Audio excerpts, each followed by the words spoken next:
السلام علیکم ویورز، کیسے ہیں آپ؟ سبسکرائب مائی یوٹیوب چینل۔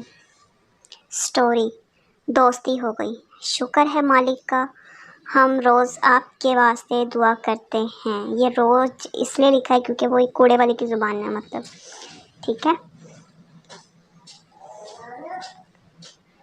صبح کا وقت تھا۔ عارف صاحب نے اپنی گاڑی نکالنے کے لیے بڑا گیٹ کھولا۔ دروازے کے پیچھے رکھی کچرے کی ٹوکری الٹ گئی۔ باہر نکلے تو ان کی نظر پڑی۔ چند سیکنڈ انہیں صورتحال سمجھنے میں لگے۔ دانت پیستے اور بڑبڑاتے ہوئے انہوں نے دروازہ بند کیا۔ ان کے خیال میں کچرا اٹھانے والے خاکروب اس طرح انہیں پریشان کرتا ہے۔ کوڑے کی ٹوکری ایک طرف رکھ کر وہ گاڑی میں بیٹھ گئے۔ ارد گرد دیکھا، خاکروب نظر نہیں آیا۔ سب گھروں کے کوڑے دان خالی تھے۔ اپنے گھر کا کچرا انہیں کوفت میں مبتلا کر رہا تھا۔ واپس آ کر اس بھنگی کی خبر لیتا ہوں۔ کوڑے پر منڈلاتی بھنبھناتی مکھیوں کو پیچھے چھوڑ کر وہ آفس کی طرف روانہ ہوئے۔ گلی کے خاکروب سے عارف صاحب کی کبھی نہیں بنتی تھی۔ نہ جانے وہ کیوں اسے ناپسند تھا۔ اس لیے جواب میں خاکروب زندگی کا اظہار نظریں جھجکلاتے انہیں کسی کام کی چھٹی تھی۔ چائے پیتے اخبار کا مطالعہ کر رہے تھے۔ گلی میں ہلچل سی مچی، خاکروب کی کڑکدار آواز گونج رہی تھی۔ ایک ایک گھر کے آگے سے کچرا اٹھا رہا تھا۔ عارف صاحب لبک کر باہر نکلے۔ خاکروب اپنے مخصوص انداز میں آہستہ آہستہ آگے بڑھ رہا تھا۔ عارف صاحب دونوں ہاتھ کمر پر رکھے سے غصے سے گھور رہے تھے۔ کل تو نے کچرا کیوں نہیں اٹھایا تھا؟ ساری گلی کا کچھ کچرا میں نہیں اٹھایا تھا۔ عارف صاحب نے اس کی دل دلیری پر خفا ہو گئے۔ گلی کا پورا کوڑا اٹھایا مگر میرے گھر کا نہ اٹھا؟ روز ہی تو اٹھاتا ہوں، کل نظر نہیں پڑی ہوگی۔ وہ لاپرواہی سے بولا۔ اس جگہ جھاڑو کے قریب ٹوکری دھری ہوتی اور تیری نظر نہیں پڑی؟ عارف صاحب اسے ڈانٹتے ہوئے بولے۔ سویرے سویرے دماغ خراب نہ کرو صاحب، ابھی ناشتہ نہیں کیا؟ اچھا تو اب تیرا ناشتے کا ذمہ دار بھی میں ہوں۔ مہینے کے پیسے دو اور عیدی بھی دو۔ خاکروب نے مطلع پیش کیا۔ عید پر 200 نقد دیے تھے، بھول گئے؟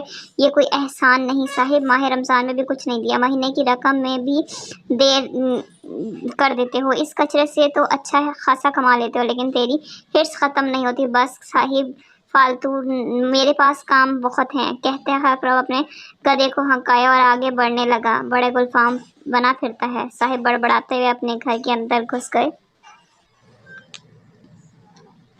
اتفاق ایسا ہوا کہ عارف صاحب اگلے دن گھر کے غسل خانے میں گر پڑے۔ چوٹوں کے علاوہ پاؤں کی موچ نے انہیں درد سے بے حال کر دیا۔ دفتر سے چھٹی ہیں اور وہ اپنے کمرے تک قید ہو کر رہ گئے۔ کئی دن بعد آج وہ آہستہ آہستہ قدم اٹھاتے ہوئے صحن میں آ کر بیٹھے تھے۔ گلی میں مخصوص ہلچل مچی ہوئی۔ خاکروب کے گدھے کی گھنٹی کی آواز آ رہی تھی۔ بڑے گیٹ پر آ کر اس نے کوڑے کی ٹوکری خالی کی اور نیم دار دروازے سے اندر رکھنے لگا۔ عارف صاحب پر نظر پڑتے ہی اس نے بڑی گرم جوشیلی سے سلام کیا۔ ٹھیک ہو صاحب؟ خاکروب کی کھلی مسکراہٹ نے ان کی خیریت دریافت کی۔ اوپن بہت پکڑ تھی صاحب، شکر ہے خدا کا تم بھلا چنگا ہو گیا ہوں، تم بھی ٹھیک ٹھاک ہو؟ عارف صاحب نے جواب سے پوچھا۔ شکر ہے مالک کا، ہم رواج آپ کے واسطے دعا کر رہے ہیں۔ اس دوران عارف صاحب نے جیب سے نوٹ نکالا اور اس کی طرف بڑھایا۔ صاحب سچ مچ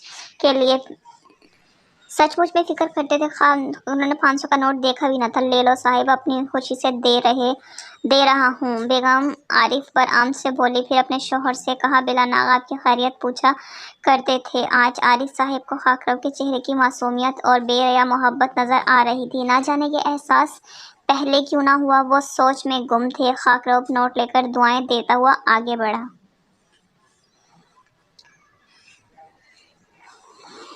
سچ ہے